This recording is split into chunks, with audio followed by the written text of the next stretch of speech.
Hi friends, అందరికీ నమస్తే. Welcome back to wisdom share 1969 cooking videos. ఈరోజు మనము ఈ వీడియోలో ఉప్మా పెసరట్టుని తయారు చేసుకునే విధానాన్ని చూద్దాము. ముందుగా స్టవ్ మీద ఒక కళాయి పెట్టుకొని మంటని లో ఫ్లేమ్లో ఉంచి 1 స్పూన్ నెయ్యి వేసి బాగా కరిగించుకోవాలి.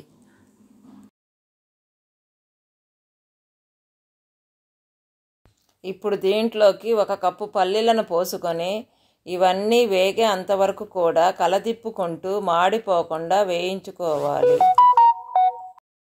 ఇప్పుడు పల్లీలన్నింటిని కూడా ఒక పక్కకు జరుపుకొని 1 కప్పు జీడిపప్పు పోసి వీటిని కూడా మాడిపోకుండా కలతిప్పుకుంటూ వేయించుకోవాలి.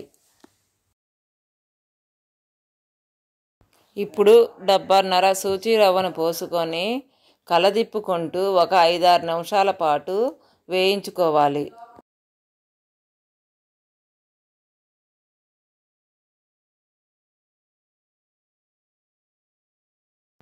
సూచీ రవ్వ అడుగు భాగం అనేది మాడకుండా కలదిప్పుకుంటూ వేయించుకోవాలి.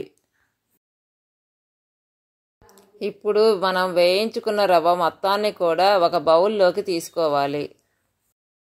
ఇప్పుడు ఇదే కళాయిలో మంటని మీడియంలో ఉంచి ఒక పెద్ద గెంటెతో 2 గెంటెలు ఆయిల్ వేసుకొని ఆయిల్ అంతా వేడెక్కిన తరువాత దీంట్లోకి 1-2 స్పూన్లు పచ్చిపప్పు, 1-2 స్పూన్ల పోపు దినుసులు,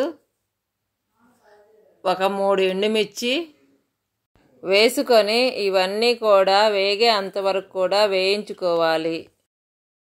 ఇప్పుడు దీంట్లోకి 1 స్పూను ఇంగువ వేసి బాగా కలతిప్పుకోవాలి. ఇప్పుడు దీంట్లోకి 2 కరివేపాకు రెబ్బలు, కొంచెం కొత్తిమీర వేసుకొని బాగా కలతిప్పుకోవాలి. ఇప్పుడు దీంట్లోకి సన్నగా తొరిగిన 1 కప్పు పచ్చిమిరపకాయలు వేసుకొని అలాగే సన్నగా తొరిగిన 1 కప్పు ఉల్లిగడ్డలను కూడా వేసుకొని ఉల్లిగడ్డలన్నీ కూడా కలదిప్పుకుంటూ మాడిపోకుండా వేయించుకోవాలి.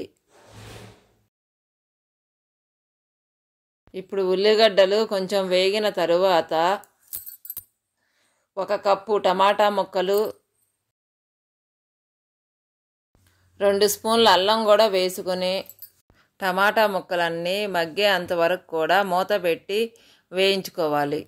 మధ్య మధ్యలో మూత తీసి కలదిప్పుకుంటూ ఉంటే అడుగంటకుండా ఉంటుంది.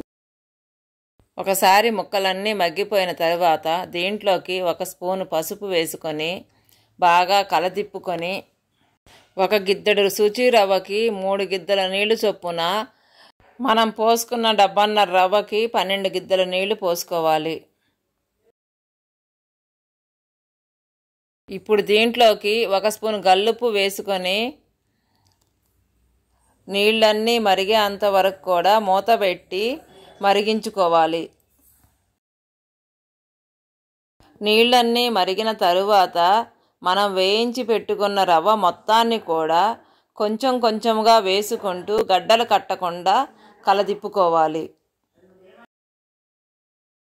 అంతే అండి, ఉప్మా తయారైపోయింది. ఇప్పుడు స్టవ్ కట్టేసి పొయ్యి మీద నుంచి తీసి పక్కన పెట్టుకుందాం.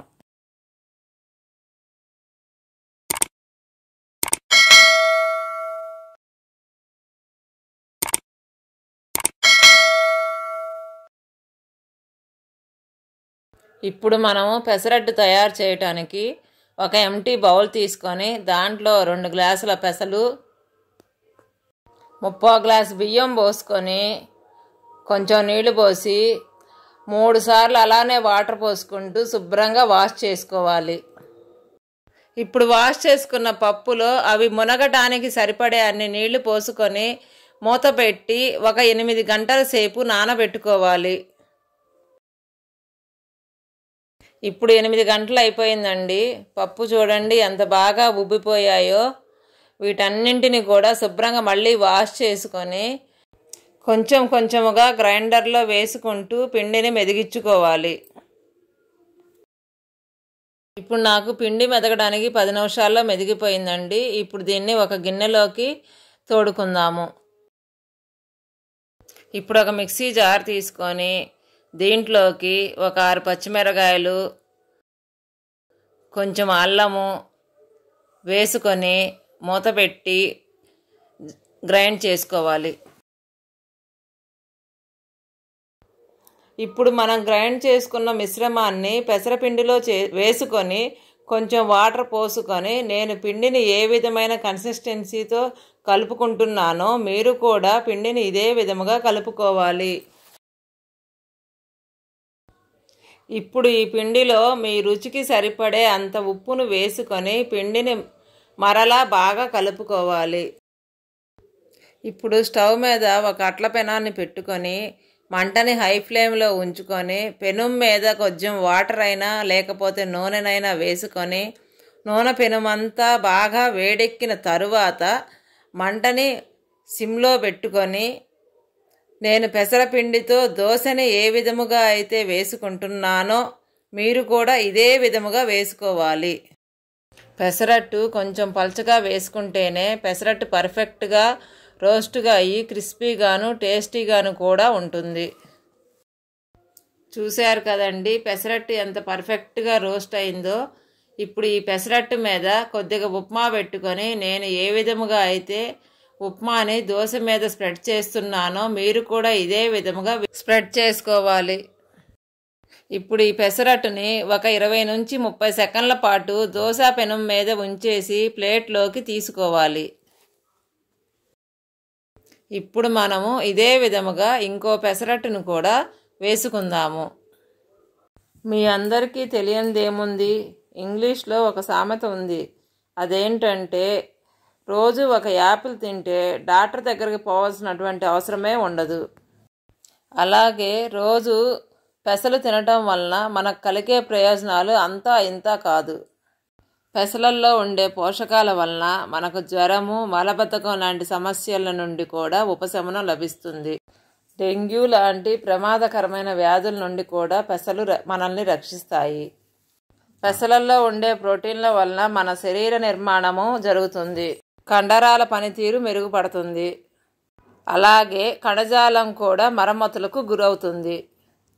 అందుకనే మన పూర్వీకులు ఎప్పటి నుంచో అందరినీ రోజు రాత్రిపూట పెసలు నానబెట్టుకొని మరుసటి రోజు ఉదయాన్నే తినమంటారు. ఇలా పెసలను నానబెట్టుకొని తినడం వలన పెసలల్లో ఉండే మినరల్స్ ఏవైతే ఉంటాయో పొటాషియము, మెగ్నీషియము, ఐరను ఇలాంటివన్నీ కూడా శరీరానికి బాగా అంది రోగనిరోధక శక్తిని కూడా పెంచుతుంది. కాబట్టి వారానికి ఒకసారైనా పెసరట్టును తయారు చేసుకొని తింటే మన శరీరానికి కావలసిన విటమిన్స్, మినరల్స్ అన్నీ కూడా బాగా లభించి ఆరోగ్యంగా ఉంటాము. అందుకనే నేను ప్రతి వారం కూడా మా ఇంట్లో పెసరపిండితో తయారు చేసుకొని ఏదో ఒక ఐటమ్ని వండుకొని తింటాను. అది పెసరట్టు అయినా, అది పెసరిడ్లీ అయినా, పెసర పొంగనాలైనా, పెసర గారెలైనా ఏదో ఒక ఐటమ్ని మా ఇంట్లో వారానికి ఒక రోజు చేసుకొని తింటాము. కాబట్టి మీరందరూ కూడా వారానికి ఒకసారైనా పెసరపిండితో తయారు చేసుకునే వంటకాన్ని వండుకొని తినండి.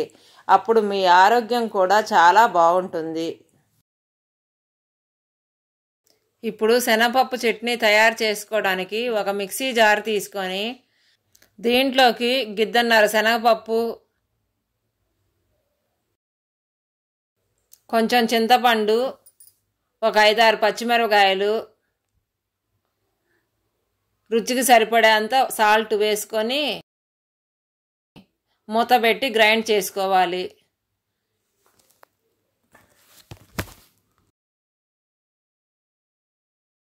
ఇప్పుడు గ్రైండ్ చేసిన చట్నీని ఒక గిన్నెలోకి తీసుకొని తాలింపు పెట్టి బాగా కలిసేలా కలుపుకోవాలి. ఇప్పుడు మనం తయారు చేసుకున్న ఉప్మా పెసరట్టుని శనగపప్పు చట్నీలో ముంచుకొని తింటే చాలా బాగుంది. మీరు కూడా ఉప్మా పెసరట్టుని ట్రై చేసి మీకు ఎలా వచ్చిందో కామెంట్ బాక్స్లో మెన్షన్ చేయండి. Thank you for watching. మీకు మా వీడియో నచ్చినట్టయితే please like, share, subscribe and click the bell icon.